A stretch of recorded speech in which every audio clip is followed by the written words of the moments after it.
And looking back, I was trying to remember when it was that I kind of got bad at math.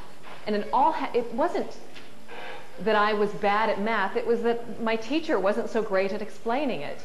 I remember having pretty good math teachers up until I was in 5th grade. In my 5th grade year, I just didn't understand math at all. My teacher couldn't explain it, and I never was good at math again all the way through high school. And so I wasn't looking at a college career or a working career in math or in science, because I didn't think that it was something that I had any skill at which I had any skill. When I got to college, I did find that I needed to take, so I wanted to take as little math as I could when I got to college, actually. I had to take algebra and I had to take accounting. And I sat in there and I remembered, I mean, I'd always been smart. I'd always been one of the smarter people in a class. But suddenly, everybody was understanding what was happening in algebra and what was happening in accounting, and I wasn't getting it. And I was like, whoa. So I had to have the classes in order to graduate. So I got a tutor. And guess what? I found a person who could explain math so I understood it. And the light bulbs went off, and suddenly you sit in class and you think, why do I even need math? What is it all about? This is boring, blah, blah, blah, blah. But when I got it, suddenly it became interesting.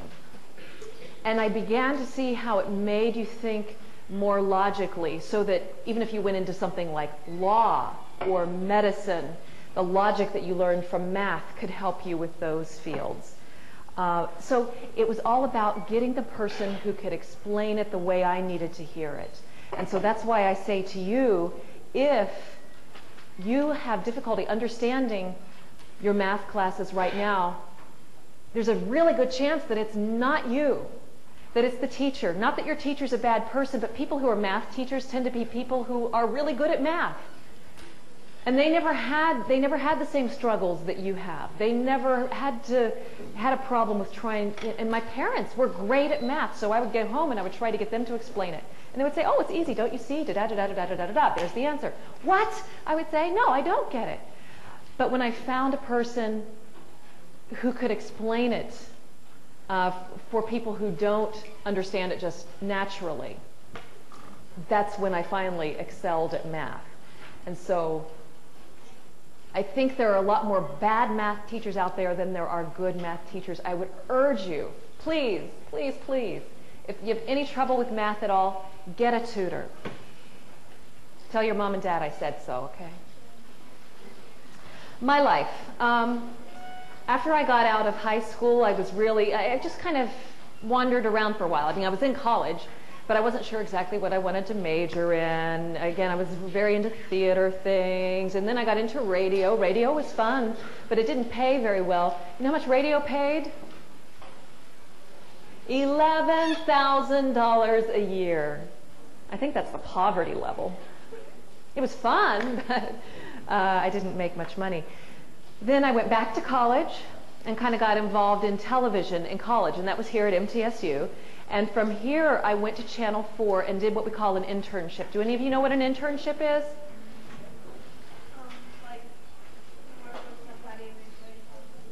You work for somebody and they show you how to do it. You kind of work for free, or you work for kind of a low salary, and it might be for a year, it might be for 3 months, but it's usually temporary. It's a great thing. It's a great way to prove yourself. I would urge any of you, even once you're in high school, to start doing an internship. If you're interested in, say, I don't know, being a nurse, go to a hospital and see what you can do to help out. Get as involved as you possibly can. So I did this internship in the newsroom at Channel 4. I worked for free, and I worked hard for free. I worked there for 6 months, and I really proved myself. I mean, I took that job so seriously. And you know what? And this is why I want you to do an internship, okay? I want you to do several internships. When they were ready to hire somebody, they hired me, because I had already proven myself. And I didn't even have to sit in the job interview and go, yeah, here's why I would be a great employee. I had already shown them. There's a woman, I don't know if you've seen her on the Today Show. Today Show is the show that Katie Couric and Matt Lauer are on. Do you see that in the morning before you go to school at all? There's a woman on there who reports on a national level, NBC. I mean, that's big stuff. I'm sure she makes a huge, huge salary.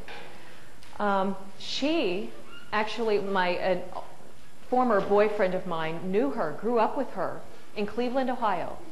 She was going to college in journalism, in a mass communication program, same program I was in here.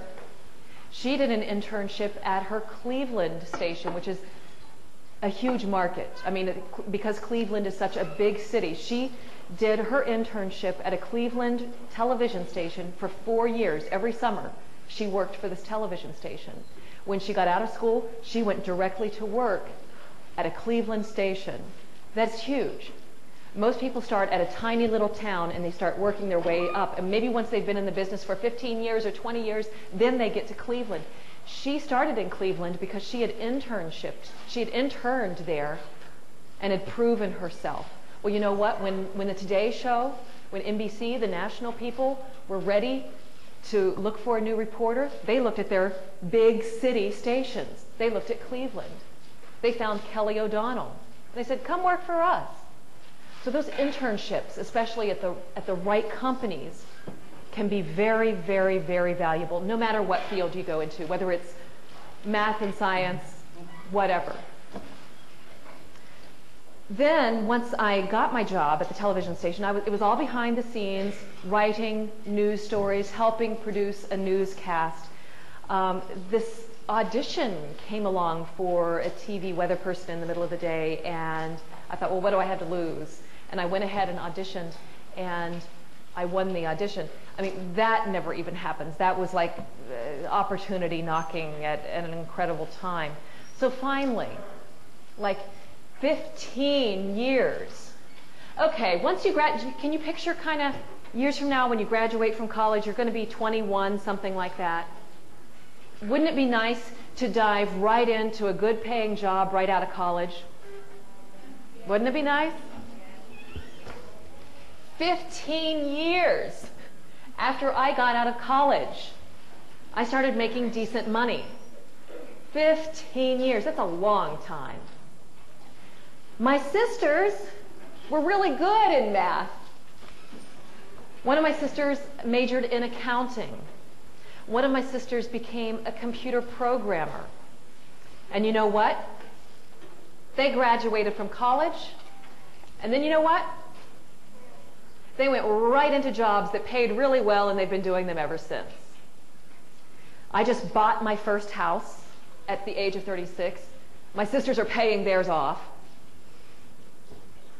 So they're just I'm doing something now that makes me happy, but they were able to get started so much earlier, so long ago, just because they chose fields that paid well. And they have taken the courses in high school, those math and science courses in high school, they took them then, and they took everything that they could take when they were in middle school too that related to math and science. So, my advice to you today, yeah, the looks, the clothes, the friends, the sports, the boyfriend, all those things are going to be important. That's just part of being your age, and still later in life some of those things are going to be important. But it is important also to develop your mind.